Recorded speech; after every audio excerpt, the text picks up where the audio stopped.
Hi friends, എല്ലാവർക്കും one clip PSC YouTube ചാനലിലേക്ക് സ്വാഗതം. നമ്മുടെ ഇന്നത്തെ വീഡിയോ എന്ന് പറയുന്നത് കഴിഞ്ഞ ദിവസം നടന്ന ഖാദി ബോർഡ് LDCയുടെ കട്ട് ഓഫും അതേപോലെ തന്നെ അതിലെ വന്ന ചോദ്യങ്ങൾ ഇനി എങ്ങനെയൊക്കെ നമ്മുടെ LDC 2024 വേണ്ടി തയ്യാറെടുക്കുന്ന ഉദ്യോഗാർത്ഥികൾക്ക് ഉപകാരപ്പെടും എന്നുള്ളതിനെ കുറിച്ചും ഇനി ഏതൊക്കെ പോർഷൻസ് ആണ് നമ്മൾ ഏറ്റവും ഡീപ്പായിട്ട് നോക്കേണ്ടത്. കാരണം ഈ ഓരോ എക്സാമുകളും PSC നടത്തി കഴിഞ്ഞപ്പോൾ നമുക്ക് മനസ്സിലായി, കാരണം അത്രയ്ക്ക് സ്റ്റാൻഡേർഡ് ആയിട്ടും അതേപോലെ തന്നെ എന്താണ് പക്ക സിലബസ് ഓറിയന്റഡ് ആയിട്ടും തയ്യാറാക്കിയ ഒരു എക്സാം ആണ്. ഏകദേശം എല്ലാ ചോദ്യങ്ങൾക്കും തന്നെ ഉത്തരങ്ങളുമുണ്ട് ഈ പറയുന്ന എക്സാമുകൾക്കെല്ലാം. അതുകൊണ്ട് തന്നെ പക്ക സെറ്റായിട്ട് പഠിച്ചു കഴിഞ്ഞാൽ LDC എന്ന് പറയുന്നത് നമ്മുടെ കയ്യിലിരിക്കും. അപ്പോൾ ആദ്യം നമുക്കിതിന്റെ കട്ട് ഓഫിനെ കുറിച്ചും ബാക്കിയുള്ള കാര്യങ്ങളും ഇനി അടുത്ത എക്സാമിന് നോക്കേണ്ട പോർഷൻസും ഏതാന്നുള്ളതും നമുക്ക് പറയാം. നേരെ നമുക്കപ്പോൾ വീഡിയോയിലേക്ക് പോകാം. അതായത് LDC ഖാദി ബോർഡ് എന്ന് പറയുമ്പോൾ ഡിപ്പാർട്ട്മെന്റ് വൈസ് അല്ലാതെ നടക്കുന്ന ബോർഡ് എക്സാം ആണ് ഈ പറയുന്ന ഖാദി ബോർഡ് എന്ന് പറയുന്നത്. ഓക്കെ, അതുകൊണ്ട് തന്നെ ഉദ്യോഗാർത്ഥികൾക്ക് എല്ലാവർക്കും ബോർഡ് എക്സാമിനേക്ക് നോക്കുന്നതിനേക്കാൾ കൂടുതൽ അവർ ഇമ്പോർട്ടൻറ്റ് കൊടുക്കുന്നത് ഡിപ്പാർട്ട്മെന്റ് വൈസ് ഉള്ള എക്സാംസ് ആയിരിക്കും. അപ്പോൾ ബോർഡിൽ കിട്ടിക്കഴിഞ്ഞ് കഴിഞ്ഞ് കുറച്ച് നാൾ കഴിയുമ്പോൾ അല്ലെങ്കിൽ ഡിപ്പാർട്ട്മെന്റ് വൈസ് കിട്ടുന്ന ഏതെങ്കിലും ജോബ് ആണെങ്കിൽ അതിലേക്കാണ് പോകത്തുള്ളൂ. അതിനുശേഷം മാത്രമാണ് ബോർഡ് എക്സാം എന്ത് ചെയ്യത്തുള്ളൂ, അല്ലെങ്കിൽ ബോർഡിലേക്കുള്ള റിക്രൂട്ട്മെന്റ് ഓപ്ഷൻ ആയിട്ട് അവർ എടുക്കത്തുള്ളൂ. ഓക്കെ, ഇനി നമുക്ക് നോക്കാം. LDC ഖാദി ബോർഡിന്റെ ആ ഒരു കഴിഞ്ഞ വർഷത്തെ കാര്യങ്ങൾ എടുത്ത് നോക്കുകയാണെങ്കിൽ ഫസ്റ്റ് നോട്ടിഫിക്കേഷൻ വരുന്നത് 2016 ആദ്യമായിട്ട് ഇതിന്റെ നോട്ടിഫിക്കേഷൻ എന്താണ് PSC ഡിക്ലെയർ ചെയ്തത്. അന്ന് നടന്ന എക്സാം എന്ന് പറയുന്നത് 2019 ഇതിന്റെ എക്സാം വരുന്നത്. ആ എക്സാം നടത്തി കഴിഞ്ഞ് 2020 ഇതിന്റെ ലിസ്റ്റ് വരുന്നത്. ഏകദേശം 140ഓളം ഉദ്യോഗാർത്ഥികളെയാണ് ആ ലിസ്റ്റിൽ ഉൾക്കൊള്ളിച്ചത്. അന്ന് കട്ട് ഓഫ് എന്ന് പറയുന്നത്, കാരണം ഈ ഒരു എക്സാം നമുക്കറിയാം സ്റ്റേറ്റ് വൈഡ് ആയിട്ടുള്ള ഒരു എക്സാം ആണ്. അതുകൊണ്ട് തന്നെ ഇതിന്റെ കട്ട് ഓഫ് എന്ന് പറയുന്നത് ഏകദേശം 84 മാർക്ക്, അത്രയും കട്ട് ഓഫ് കയറ്റിയ ഒരു എക്സാം ആയിരുന്നു ഈ പറയുന്ന ഖാദി ബോർഡ് LDCയുടെ എക്സാം എന്ന് പറയുന്നത്. അപ്പോൾ ആ ഒരു എന്താണ് എക്സാം കഴിഞ്ഞതിന് ശേഷം പിന്നീട് 139 പേരുടെ ഷോർട്ട് ലിസ്റ്റും അതേപോലെ തന്നെ എന്താണ് 140 പേരുടെ ഷോർട്ട് ലിസ്റ്റും അതേപോലെ 139 പേരുടെ എന്താണ് നിലവിൽ ഒരു റാങ്ക് ലിസ്റ്റും പബ്ലിഷ് ചെയ്തു. അതിൻ്റെ അകത്ത് മൊത്തം ഈ ഏറ്റവും വലിയൊരു സംഭവം എന്ന് പറയുന്നത് ഈ ഒരു ലിസ്റ്റിൽ നിന്ന് മൊത്തം ഉദ്യോഗാർത്ഥികളെയും എടുത്തു പോയ ഒരു ലിസ്റ്റാണ് ഈ പറയുന്ന ഖാദി ബോർഡ് LDC എന്ന് പറയുന്നത്. ഓക്കെ, ഇനി അതിനുശേഷമാണ് നമുക്ക് 2023 നമുക്കറിയാം ഒക്ടോബർ 15 മുതൽ ഡിസംബർ 9 വരെ നീണ്ടു നിന്ന ആ ഒരു എന്താണ് നമ്മുടെ 4 സ്റ്റേജുകളായിട്ട് നടന്ന പ്രിലിംസിന്റെ എക്സാം ഉണ്ടായിരുന്നു. അതിനുശേഷമാണ് വീണ്ടും എന്ത് ചെയ്തത്, നമ്മുടെ മെയിൻസ് എക്സാമിലേക്ക് വേണ്ടിയിട്ട് ഉദ്യോഗാർത്ഥികൾ വന്നത്. അങ്ങനെ മെയിൻസിലേക്ക് വന്നു കഴിഞ്ഞു കഴിഞ്ഞപ്പോൾ അതിന്റെ ഡേറ്റ് നമുക്കറിയാം. ഇന്നലെ നടന്ന ഈ ഒരു എക്സാം എന്ന് പറയുന്നത് പക്ക സ്റ്റാൻഡേർഡ് എക്സാം ആയിരുന്നു. കാരണം ഓരോ സിലബസിൽ നിന്നും വളരെ വ്യക്തമായിട്ട് ശരിക്കും ഉദ്യോഗാർത്ഥികളെ രക്ഷിച്ചത് എന്ന് പറയുന്നത് കോർ സബ്ജക്റ്റ് ആയിട്ടുള്ള ഇംഗ്ലീഷ്, മാത്സ്, മലയാളം മാത്രം. അതേപോലെ തന്നെ ഈ പറയുന്ന സയൻസ് സബ്ജക്റ്റ് എന്താണെന്നറിയില്ല, PSCക്ക് ഇപ്പോൾ SCERT NCERTയുടെ ഡെപ്തിലേക്ക് ഇറങ്ങിയുള്ള ഒരു സ്റ്റേറ്റ്മെന്റ് ലെവലിലേക്കുള്ള ചോദ്യങ്ങളിലേക്ക് പോകുന്നില്ല. വളരെ നല്ല കാര്യമാണ്. കാരണം എന്താണ് ബേസ് ആയിട്ടുള്ള ചോദ്യങ്ങളിൽ നിന്നാണ് ഇപ്പോൾ സയൻസ് ചോദിക്കുന്നത്. മറ്റേ നമ്മൾ എന്താണ് കഴിഞ്ഞ LPST UPST ഒക്കെ നോക്കിക്കഴിഞ്ഞപ്പോൾ ഉദ്യോഗാർത്ഥികളെ വട്ടം ചുറ്റിച്ചത് ശരിക്കും സയൻസ് സബ്ജക്റ്റ് ആയിരുന്നു. അതിൽ നിന്നും തികച്ചും വ്യത്യസ്തമായിട്ട് ഇപ്പോൾ ഏറ്റവും കൂടുതൽ PSC എന്ത് ചെയ്യാണ്, ആ സയൻസ് സബ്ജക്റ്റിൽ നിന്നൊക്കെ എന്താണ് ഡെപ്തിലേക്കൊന്നും ഇല്ലാതെ സ്റ്റേറ്റ്മെന്റ് വൈസ് ഉള്ള ചോദ്യങ്ങൾ മാറി വൺ വേർഡ് സബ്സ്റ്റിറ്റ്യൂഷനിലേക്ക് കൊണ്ടുവന്നാണ് സയൻസിലെ ചോദ്യങ്ങൾ. അതേപോലെ തന്നെ കോർ സബ്ജക്റ്റ്, അതായത് ഈ പറയുന്ന കഴിഞ്ഞ LDC ട്രിവാൻഡ്രം ആംബുലൻസ് ഡ്രൈവർ, അതേപോലെ തന്നെ എന്താണ് LPST UPST, അതേപോലെ തന്നെ റീസെന്റ് ആയിട്ട് നടന്ന ഏകദേശം ഞാൻ അന്നും നമ്മുടെ വീഡിയോ ചെയ്യുമ്പോൾ പറയാറുണ്ട്, PYQ നിങ്ങൾ മസ്റ്റ് ആണ്, നിങ്ങൾ ചെയ്തിട്ട് തന്നെ പോകണമെന്നുള്ളത്. അപ്പൊ അങ്ങനെ ഒരു കറക്റ്റ് ആയിട്ട് ഫോളോ ചെയ്തൊരു ഉദ്യോഗാർത്ഥിയും അതേപോലെ തന്നെ ഡീപ്പായിട്ട് ഈ പറയുന്ന നമ്മുടെ ട്രിവാൻഡ്രം കറക്റ്റ് ആയിട്ട് ഒന്ന് അനലൈസ് ചെയ്തൊരു ഉദ്യോഗാർത്ഥിയാണെങ്കിൽ ഒത്തിരി ക്വസ്റ്റ്യൻസ് അതിൻ്റെ അകത്ത് റിപ്പീറ്റഡ് ആയിട്ട് വന്നിട്ടുണ്ട്. സെയിം മോഡൽ ക്വസ്റ്റ്യൻസും അതിൻ്റെ അകത്ത് എന്ത് ചെയ്തിട്ടുണ്ട്, റിപ്പീറ്റ് ചെയ്ത് വന്നിട്ടുണ്ട്. അങ്ങനെയുള്ളവർക്ക് കുറച്ചുകൂടിയും എളുപ്പത്തിലേക്ക് പോകാനായിട്ട് പറ്റും. എന്നിരുന്നാലും നല്ലൊരു സ്റ്റാൻഡേർഡ് എക്സാം ആയിരുന്നു ഈ ഒരു എക്സാം എന്ന് പറയുന്നത്. GK വൈസ് എടുത്ത് നോക്കുകയാണെങ്കിൽ സ്റ്റേറ്റ്മെന്റ് ലെവലിലുള്ള ചോദ്യങ്ങളൊക്കെ ഒത്തിരി വന്നിട്ടുണ്ട് GK പോർഷനിലേക്ക് വരുമ്പോൾ. എന്താണെന്നറിയില്ല, ഇപ്പോൾ ഹിസ്റ്ററി, ജോഗ്രഫി ഒക്കെ സ്റ്റേറ്റ്മെന്റ് വൈസിലേക്ക് PSC കൊണ്ടുപോയിട്ടുണ്ട്. ബാക്കിയുള്ള ഭാഗങ്ങൾ കുറച്ചുകൂടി എന്ത് ചെയ്തിട്ടുണ്ട്, ടൈറ്റ് ആക്കിയിട്ടുണ്ട്. കോർ സബ്ജക്റ്റ് ആണ് എന്നും PSC ഉദ്യോഗാർത്ഥികളെ ഇപ്പോൾ എന്ത് ചെയ്യുന്നത്, രക്ഷിക്കുന്നത്, കൂടെ സയൻസും. ഓക്കെ, ഇനി നമുക്ക് നോക്കുകയാണെങ്കിൽ ബാക്കിയുള്ള കാര്യം ഞാൻ ഇന്നലെ ഒരു നമ്മുടെ വൺ ക്ലിപ്പ് PSC എന്ന് പറയുന്ന യൂട്യൂബ് ചാനലിൽ ഇട്ടിട്ടുണ്ടായിരുന്നു.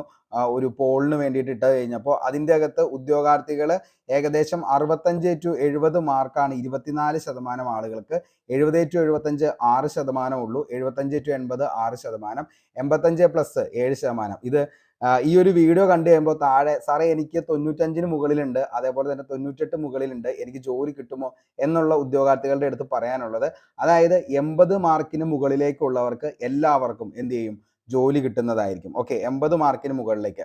എന്തുകൊണ്ടാണ് അങ്ങനെ പറയാനുള്ള കാരണം എന്ന് പറയുന്നത് കഴിഞ്ഞാൽ മറ്റൊന്നുമല്ല, LDC ഇന്ന് പീക്ക് ലെവലിൽ, അതായത് ഓരോ ഉദ്യോഗാർത്ഥികളും അത്രത്തോളം ടൈറ്റ് ആയിട്ടിരുന്ന് പഠിക്കുന്ന ആ ഒരു പീക്ക് മൊമെന്റിലാണ് ശരിക്കും ഈ ഒരു മെയിൻ എക്സാം വന്നത്. അതുകൊണ്ട് തന്നെയാണ് ചിലപ്പോൾ ഇതിന് എന്ത് ചെയ്യാൻ പറ്റുന്നത്, ഒത്തിരി ആളുകൾ ഇതിൻ്റെ അകത്തേക്ക് എന്തായാലും ലിസ്റ്റിലേക്ക് വരും. കഴിഞ്ഞ പ്രാവശ്യത്തെ അപേക്ഷിച്ച് ഏകദേശം ഒരു ഒരു 25,000 പേരൊക്കെ പറഞ്ഞ് ഇട്ടു. അതിൻ്റെ അകത്ത് 139 പേരായി. പിന്നെ അത് ഈ പറയുന്ന 140 പേരുടെ ലിസ്റ്റ് വന്നു. അപ്പോൾ നമുക്കൊരു 300 പേരുടെ ഒക്കെ ലിസ്റ്റ് പ്രതീക്ഷിച്ച് കഴിഞ്ഞ് കഴിഞ്ഞാൽ അതിൻ്റെ അകത്ത് ഉറപ്പായിട്ടും എന്ത് ചെയ്യാനായിട്ട് പറ്റും, ഈ പറയുന്ന ഒരു 80 മാർക്കിലെങ്കിലും ഉള്ള ഉദ്യോഗാർത്ഥികളാണെങ്കിൽ നമ്മുടെ ഇപ്പോൾ നിലവിലത്തെ കട്ട് ഓഫ് എന്ന് പറയുന്നത് ഒരു 75-80 മാർക്ക് നമുക്ക് എന്ത് ചെയ്യാം, ഇതിൻ്റെ അകത്ത് പ്രതീക്ഷിക്കാം. അതായത് ഈ ഒരു ലിസ്റ്റിൽ നിന്നും 3 മടങ്ങ് അപ്പുറത്തേക്കുള്ള ഒരു ലിസ്റ്റ് ഇട്ട് കഴിഞ്ഞ് കഴിഞ്ഞാൽ പോലും നമുക്ക് എന്ത് ചെയ്യാൻ പറ്റും, ഏകദേശം നമുക്കൊരു 75-80 മാർക്കുള്ള ഉദ്യോഗാർത്ഥി, 80-ന് മുകളിലേക്ക് മാർക്കുള്ള ഉദ്യോഗാർത്ഥികളാണെങ്കിൽ ഉറപ്പായിട്ടും ലിസ്റ്റിൽ വരും. കാരണം എന്താണെന്ന് വെച്ച് കഴിഞ്ഞാൽ നിലവിൽ നമ്മുടെ LDCക്ക് നോക്കുന്ന ആളുകൾ സെക്രട്ടേറിയറ്റ് അസിസ്റ്റന്റ്, അതേപോലെ തന്നെ ബാക്കിയുള്ള എക്സാംസുകൾ, അപ്പോൾ അതെല്ലാം കൂടി വന്നു കഴിയുമ്പോൾ ഇതൊരു ബോർഡ് എക്സാം ആയതുകൊണ്ടും ഡിപ്പാർട്ട്മെന്റ് വൈസ് എക്സാമിന് ഉള്ള ആളുകളായിരിക്കും. അല്ലെങ്കിൽ അതിൽ അപ്പോയിൻമെന്റ് കിട്ടുകയാണെങ്കിൽ അങ്ങോട്ടേക്കായിരിക്കും ആളുകൾ ഏറ്റവും കൂടുതലായിട്ട് പോകുന്നത്. അങ്ങനെ വന്നു കഴിയുമ്പോൾ നമുക്ക് എന്താനായിട്ട് പറ്റും, ഇവിടുത്തെ സപ്ലിമെന്ററി പോലും കഴിഞ്ഞ പ്രാവശ്യം എടുത്തിട്ടാണ് വേക്കൻസി ഫില്ല് ചെയ്തത്. അപ്പോൾ അതുകൊണ്ട് എന്ത് ചെയ്യാൻ പറ്റും, ഈ പറയുന്ന ഒരു 80 മാർക്കൊക്കെ ഉള്ള ആളുകൾക്കാണെങ്കിൽ തീർച്ചയായിട്ടും ഇത് കിട്ടും. ഉറപ്പായിട്ട് നിങ്ങൾ മറ്റൊന്നും ആലോചിച്ച് ടെൻഷൻ അടിക്കേണ്ട. ഉറപ്പായിട്ട് നിങ്ങൾക്ക് എന്ത് ചെയ്യാൻ പറ്റും, ഇതിൻ്റെ അകത്ത് നിങ്ങൾക്ക് വരാനായിട്ട് പറ്റും. ഉറപ്പായിട്ടും ലിസ്റ്റിൽ വരും, നിങ്ങൾക്ക് ജോലിയും കിട്ടും. ഓക്കെ, ഇനി കഴിഞ്ഞൊരു എക്സാമിനെ വെച്ച് നമ്മൾ കമ്പയർ ചെയ്യുകയാണെങ്കിൽ എൻറ്റയർലി ഡിഫറെൻ്റ് ആയിട്ട് പാറ്റേൺ വൈസ് മാറിയപ്പോൾ വന്ന മാറ്റമാണ് ഇതിൻ്റെ അകത്ത് ഏറ്റവും വലിയ പ്രത്യേകത എന്ന് പറയുന്നത്. ഇന്ന് ഉദ്യോഗാർത്ഥികളെ ഏറ്റവും കൂടുതൽ വട്ടം ചുറ്റിക്കുന്ന സബ്ജക്റ്റ് എന്ന് പറയുന്നത് ഇപ്പോൾ എക്കണോമിക്സ് ആണ്. എക്കണോമിക്സിൽ സ്റ്റേറ്റ്മെന്റ് ലെവലിലുള്ള ചോദ്യങ്ങളും അതേപോലെ തന്നെ എക്കണോമിക്സിൽ ഡീപ്പായിട്ടാണ് ഇപ്പോൾ ഏറ്റവും കൂടുതൽ വരുന്നത് ചോദ്യങ്ങൾ.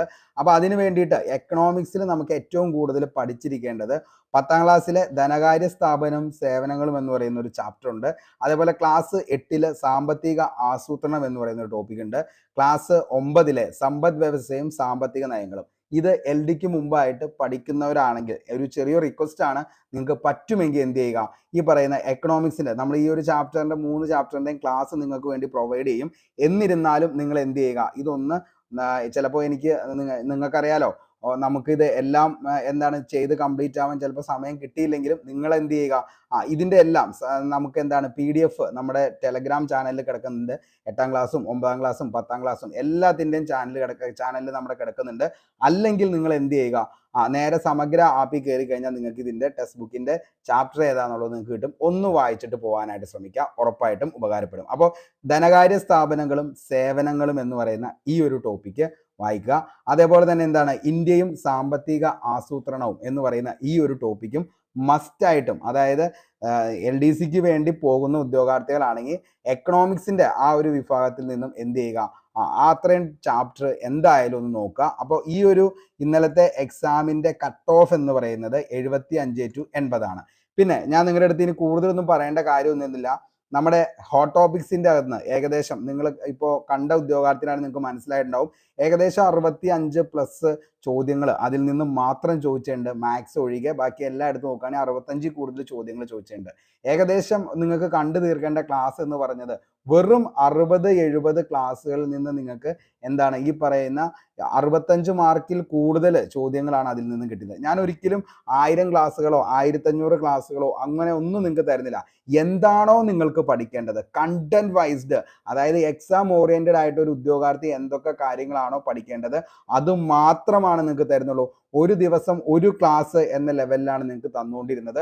അതേപോലെ തന്നെ നമ്മുടെ ടെലഗ്രാം ചാനലിൽ എല്ലാ ദിവസവും ഇടുന്ന ക്വിസുകൾ, അതായത് ക്വസ്റ്റ്യൻ ബോളുകൾ നിങ്ങൾക്ക് തരാറുണ്ട്. അതിൻ്റെ അകത്ത് എല്ലാ ദിവസവും പ്രീവിയസ് ഇയർ ക്വസ്റ്റ്യൻ പേപ്പറാണ് നമ്മൾ വർക്കൗട്ട് ചെയ്തത്. ഷോർട്സ് ആണെങ്കിൽ നിങ്ങൾക്ക് കണ്ടാൽ മനസ്സിലാവും, അതിൻ്റെ അകത്ത് എല്ലാ ദിവസവും കോഡ്സ് ആണ് നമ്മൾ ചെയ്യാറുള്ളത്. അതേപോലെ തന്നെ SCRT ബോക്സിൽ കിടക്കുന്ന ചോദ്യങ്ങളുമായിരുന്നു അതിൻ്റെ നമ്മൾ ഷോർട്സിൽ കൊടുത്തുകൊണ്ടിരുന്നത്. അതുകൊണ്ട് തന്നെ ഉദ്യോഗാർത്ഥികൾക്ക് എല്ലാവർക്കും വളരെയധികം ഉപകാരപ്പെടുന്ന ഒരു ക്ലാസ്സും അതേപോലെ തന്നെ എന്താണ് ഓരോ കണ്ടന്റും അങ്ങനെയുള്ളത് തന്നെയാണ് നമ്മളെല്ലാം ചെയ്തത്. അപ്പോൾ നിങ്ങൾക്ക് പറ്റുമെങ്കിൽ എക്കണോമിക്സിൻ്റെ ഈ ഒരു പോർഷൻ കറക്റ്റായിട്ട് നോക്കാനായിട്ട് ശ്രമിക്കുക. അതേപോലെ തന്നെ എന്താണ് നമ്മൾ SCRT സിലബസിൻ്റെ കുറച്ച് ക്ലാസ്സുകൾ നമ്മൾ ചെയ്തിട്ടുണ്ടായിരുന്നു. അതിൻ്റെ ബാക്കി പോർഷൻസ് എല്ലാം കൂടി നമ്മൾ സെറ്റ് ചെയ്തുകൊണ്ട് ഒരു മാരത്തോൺ ഉൾപ്പെടെ അതായത് നമ്മൾ ചെയ്യുന്നുണ്ട്. അപ്പോൾ അത് മൊത്തമായിട്ടുള്ള ഒരു SCRT കോംബോ ആയിട്ടായിരിക്കും നമ്മളത് ചെയ്യുന്നത്. ഒരു 1 ഹവറിന് മുകളിലേക്ക് വരുന്ന ക്ലാസ്സുകളായിരിക്കും, അതും ചെയ്യാം. ഹോട്ട് ടോപ്പിക്സ് നമുക്ക് ഈ വീക്ക് തന്നെ കംപ്ലീറ്റ് ആക്കി അത് സെറ്റ് ആവുന്നതായിരിക്കും. അടുത്ത ദിവസം തന്നെ നമുക്ക് എന്ത് ചെയ്യാം, റിവിഷൻ സ്റ്റാർട്ട് ചെയ്യാം. അപ്പോൾ ഇനിയും നമ്മുടെ ചാനലിൽ ജോയിൻ ചെയ്യാത്തവർ ആരെങ്കിലും ഉണ്ടെങ്കിൽ ഉടൻ തന്നെ ഒന്ന് ജോയിൻ ചെയ്യാനായിട്ട് ശ്രമിക്കാം. നിങ്ങൾക്ക് ഉറപ്പായിട്ടും ഉപകാരപ്പെടുന്ന ക്ലാസ്സുകളും അതേപോലെ തന്നെ എന്താണ് ക്വസ്റ്റ്യൻ പേപ്പർ ഡിസ്കഷൻസും എല്ലാം ആയിരിക്കും നമ്മൾ നിങ്ങളിലേക്ക് എത്തിക്കുന്നത്. അതേപോലെ നമ്മുടെ ടെലഗ്രാം ചാനലിൽ ഇനിയും ജോയിൻ ചെയ്യാത്ത ഉദ്യോഗാർത്ഥികൾ ആരെങ്കിലും ഉണ്ടെങ്കിൽ എന്ത് ചെയ്യുക, ചാനൽ കൂടി ഒന്ന് ജോയിൻ ചെയ്യാനായിട്ട് ശ്രമിക്കുക.